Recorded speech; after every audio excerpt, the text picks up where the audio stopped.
Allah Subhanahu wa Ta'ala akan angkatkan segala musibah dan wabak dan bala dan ujian dan fitnah yang diturunkan khususnya pada akhir zaman. Wawassa'alahu fi rizqih, barang siapa yang mendirikan salat waktu akhirul lail, Allah Subhanahu wa Ta'ala akan meluaskan rizkinya, memurahkan rizkinya. Rizki itu 3 perkara dan 3 jenis. Rizki yang pertama adalah kelezatan dan kemanisan iman dalam hati. Itu rizki yang paling mulia di sisi Allah Subhanahu wa Ta'ala. Rizki yang kedua adalah Allah Subhanahu wa Ta'ala memberikan dia keluarga yang saleh, keluarga yang salihah, istri yang saleh, istri yang salihah, suami yang saleh, anak-anak yang saleh, jiran-jiran yang saleh. Itu seperti rizki yang mubarak. Yang ketiga, Allah Subhanahu wa Ta'ala memurahkan rizkinya secara zahir, yaitu harta dan rumah yang luas dan lain-lain daripada rizki dunia. Ini dianggapkan oleh para ulama seperti rizki yang paling rendah, yang paling hina di sisi Allah Subhanahu wa Ta'ala adalah rizki harta. Jadi beruntunglah orang yang memaksakan diri untuk menghidupkan sunnah qiyamul lail. Marilah kita bersama-sama berusaha harus untuk mendirikan salat pada waktu malam dalam rumah-rumah masing-masing, supaya Allah Subhanahu wa Ta'ala menjadikan rumah itu seperti rumah asbab, yang mana Allah Subhanahu wa Ta'ala mengangkatkan bala daripada segala umatnya. Karena apa? Allah Subhanahu wa Ta'ala pada akhir zaman menurunkan pelbagai macam-macam musibah dan fitnah, dan orang yang mendapatkan keselamatan, keamanan, perlindungan daripada segala musibah dan fitnah adalah orang yang mendirikan solat pada waktu malam.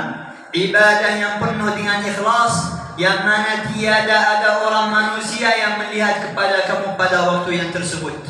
Itulah ibadah yang hakikatul ikhlas.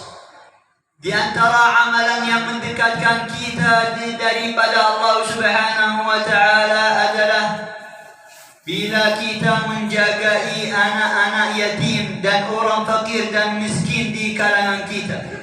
Marilah kita kembali kepada kitab-kitab sirah Rasulullah sallallahu alaihi wasallam dan kitab-kitab sirah khulafa dan rasyidin dan awliya dan salihin, yang mana mereka tidak memakan untuk diri sendiri, kecuali mereka mencarikan orang dan fakir dan miskin untuk kongsi makanan bersama mereka, untuk mencarikan orang yang rasa lapar, untuk mengisikan kelaparan perut orang fakir dan miskin sebelum mereka sendiri. Yang mana bila kita kembali kepada kitab sirah Rasulullah sallallahu alaihi wasallam, katanya Siti Aisyah radhiyallahu anha, yamurru al-hilal wal-hilal wal-hilal wa la yuqadu fi baiti Rasulillah nar.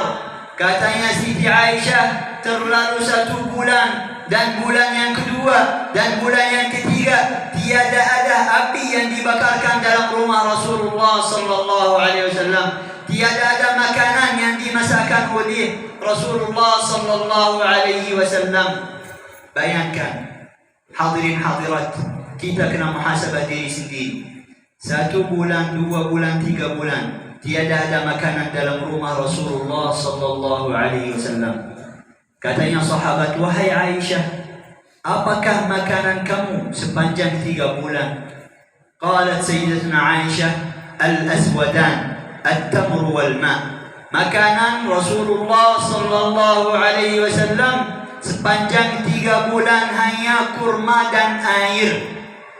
Akan tetapi Rasulullah sallallahu alaihi wasallam pada setiap malam sebelum beliau hendak mau tidur, di kalangan Imam Tirmidzi dalam kitab Syama'il bab yang ke-39, gaya tidur Rasulullah sallallahu alaihi wasallam, riwayat Anas bin Malik radhiyallahu anhu, apabila Rasulullah sallallahu alaihi wasallam hendak mau tidur, beliau mengucapkan, alhamdulillah alladhi at'amana wa saqana wa kafana wa awana.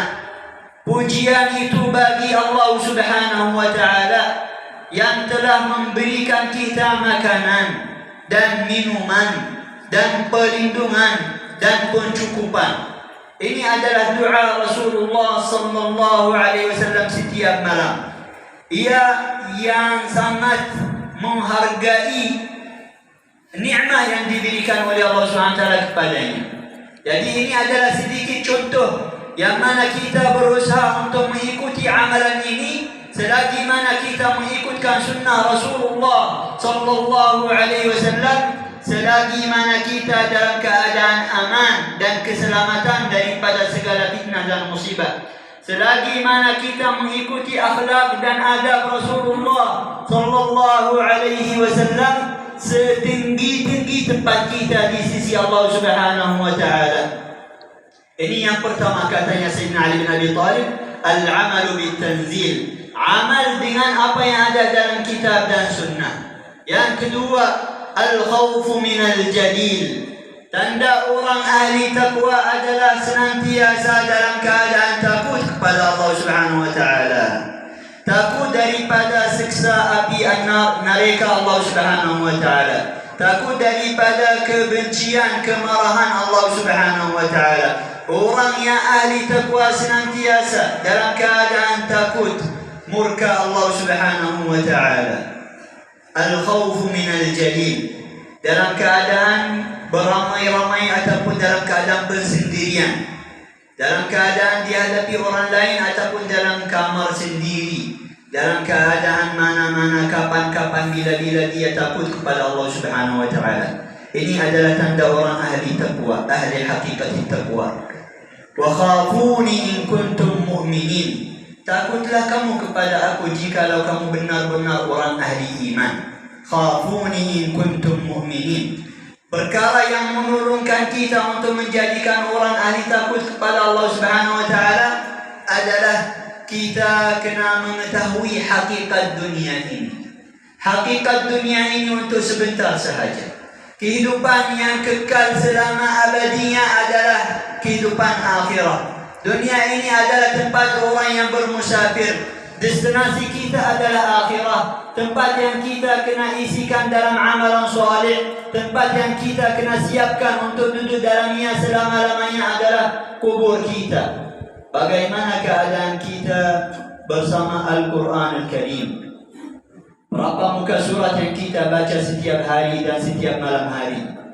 Bagaimana keadaan kita dengan zikir Allah Subhanahu wa taala, terutamanya salawat kepada Nabi Muhammad sallallahu alaihi wa alihi wasallam. Ini ringkasan tanda orang ahli taqwa yang kedua, takut kepada Allah Subhanahu wa taala, menjauhi diri daripada hak orang lain, menjauhi diri daripada hak masyarakat, menjauhi diri daripada makanan yang subhah, apatah lagi dengan makanan yang haram. Al-thalith, al-ridha bil-qalil, tanda yang ketiga bagi orang ahli taqwa adalah mereka senantiasa bertenang hati dan ridha apa yang diberikan oleh Allah Subhanahu wa taala kepada mereka. Sedikit ataupun banyak, makanan yang macam-macam ataupun makanan yang sedikit, rumah yang luas ataupun rumah yang kecil, pakaian, semua rezeki yang diberikan oleh Allah Subhanahu wa taala, tanda orang ahli taqwa menerimakan rezeki ini dengan mengucapkan alhamdulillah, syukur kepada Allah Subhanahu wa taala. Apabila kita memakaikan pakaian, kita kena mengucapkan alhamdulillah alladzi razaqani ma uwari bihi aurati, syukur kepada Allah Subhanahu wa taala yang memberikan saya pakaian untuk menutupkan aurat aku. Jikalau ada sedikit makanan, kita kena menjadikan orang yang bersyukur. Alhamdulillah yang memberikan saya makanan ini. Sedangkan ramai-ramai yang mereka hidup dalam keadaan lapar, ramai yang mencarikan makanan daripada tepi sampah, ramai yang mencarikan makanan untuk menahankan kelaparan mereka. Kita hidup dalam keadaan yang sangat mewah, yang sangat nikmat yang diberikan oleh Allah SWT kepada kita luar biasa berbanding dengan kehidupan orang fakir dan miskin di seluruh alam. Ini adalah ridha bil qalil. Tanda orang yang hakikat ahli taqwa adalah senantiasa waktu malam dan siang ridha apa yang diberikan oleh Allah Subhanahu wa taala kepadanya. Radhiyallahu anhum wa radu an. Apabila mereka meridhakan kepada Allah Subhanahu wa taala, maka balasannya adalah Allah Subhanahu wa taala meridhakan kepada mereka. Yang keempat, qala Sayyidina Ali bin Abi Thalib, alamatut taqwa al-isti'dadu li yaumir rahim. Tanda orang ahli taqwa, dia senantiasa dalam keadaan sedia untuk hari kiamat, untuk ketibaan hari kiamat, untuk kedatangannya saat sakaratul maut. Dia senantiasa dalam keadaan siap. Bila datangnya saat wafatul maut, dia dalam keadaan yang sedia, mempunyai amalan yang saleh, ibadat yang mulia, yang mana apabila dia kembali kepada rahmat Allah Subhanahu wa taala, dia sudah mempunyai amalan saleh yang menjadikan dia ahli syafaat Rasulullah sallallahu alaihi wasallam. Maka marilah kita sama-sama mengingatkan diri kita tentang hakikat dunia ini. Hakikat dunia ini adalah dikatakan oleh orang kafir dan musyrik di akhirat nanti, ma labithna yawman aw ba'da yawm, in labithna yawman aw ba'da yawm. Di akhirat kelak orang kafir dan munafik mengatakan, ya Allah, sesungguhnya kita hidup dalam dunia hanya untuk satu hari ataupun separuh daripada satu hari. Maka alhamdulillah